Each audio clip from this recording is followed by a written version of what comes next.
Isang mapagpalang araw po sa ating lahat.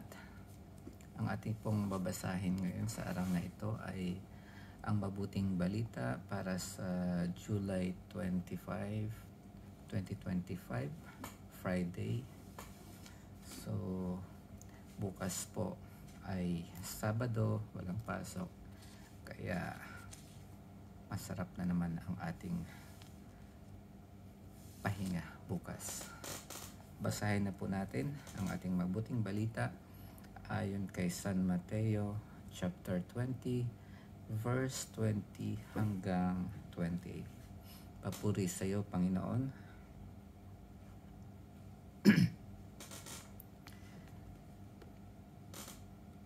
Lumapit kay Jesus ang asawa ni Zebedeo kasama ang kanyang mga anak. May ibig siyang hilingin, kaya't lumuhod siya sa harapan ni Jesus. Ano ang ibig mo? Tanong ni Jesus.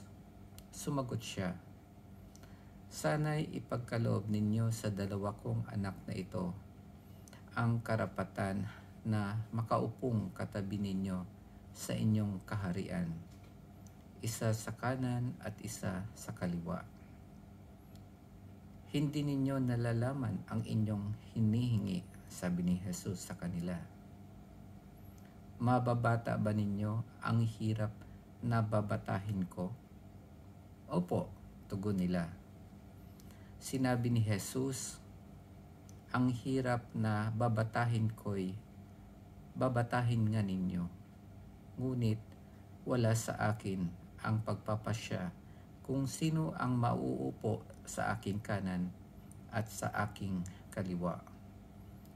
Ang mga luklukang sinasabi ninyo'y para sa mga pinaghandaan ng aking Ama. Ngunit nang marinig ito ng 10 alagad, nagalit sila sa magkapatid.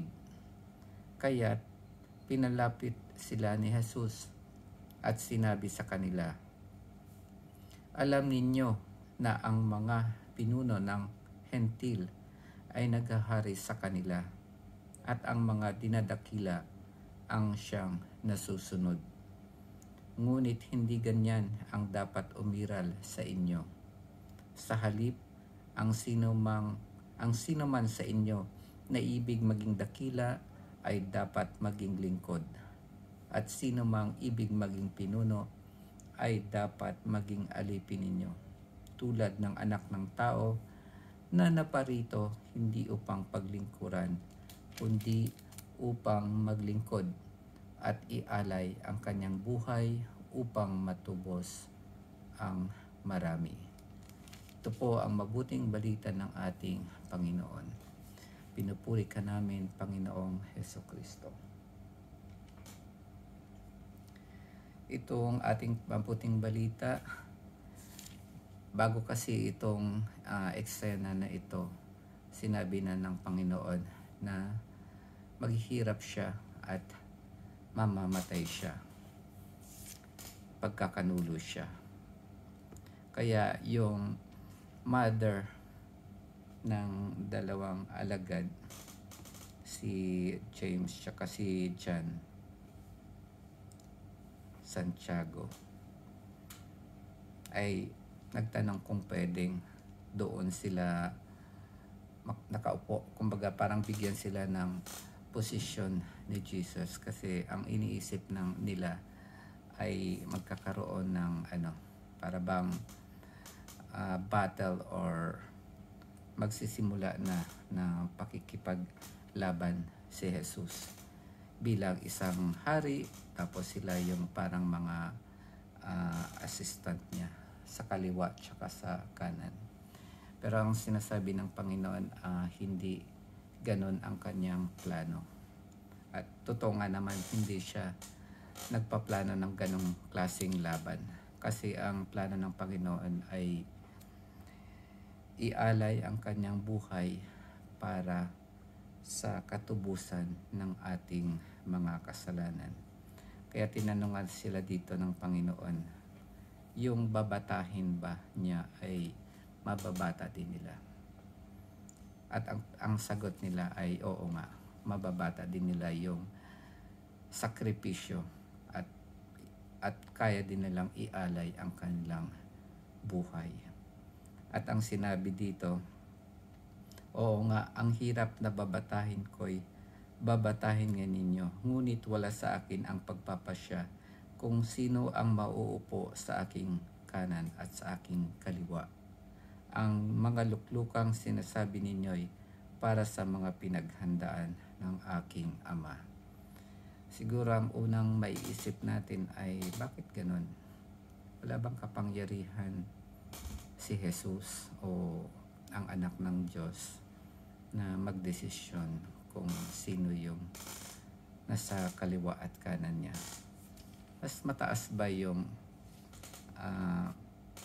mas mataas ba ang Diyos Ama kaysa sa Diyos Anak? Ang simple pong paliwanag po rito ay yung hindi makakapagpasya ang Panginoon na ilagay sila doon sa kaliwa o sa kanin nila, kasi hindi sila yung mga tao pang may mababang kalooban. Kaya wala sa Panginoong Jesus na magpasya ng ganun, na padalas-dalas lang, na kahit na hindi ka humble o wala kang kababaang loob, ay magdidesisyon ako na ilalagay kita sa kaliwa at sa kanan. Wala po sa ganung posisyon ang ating Panginoon. Katulad din siya ng ating Diyos Ama na ipinaghanda niya ang luklukan na yon doon sa mga taong may malinis na puso at may kababaang loob.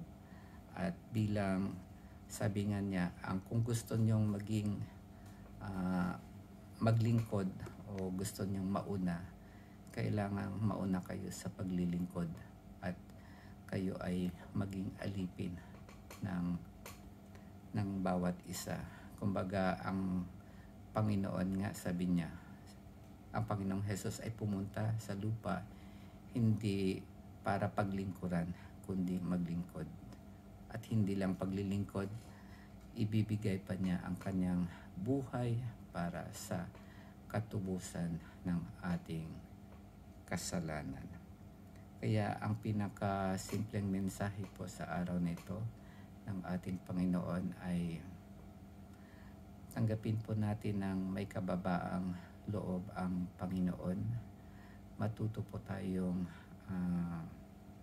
magsilbi sa ating mga kapwa at huwag nating tingnan ang ating sarili na mas karapat dapat na pagsilbihan.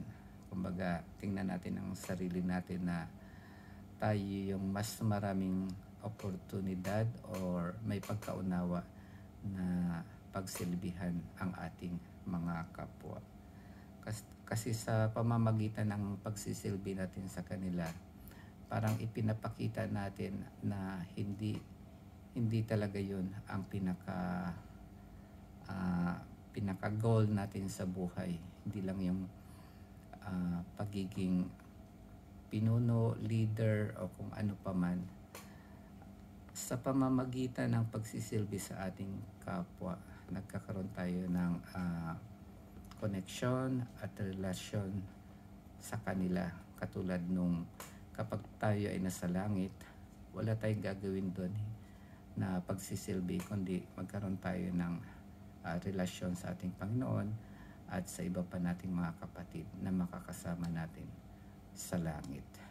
Kaya sa pamamagitan ng pagsisilbi, magkakaroon tayo ng koneksyon sa ating mga kapatid kay Kristo, at ganun din sa mga kapatid na hindi pa nakakakilala kay Kristo.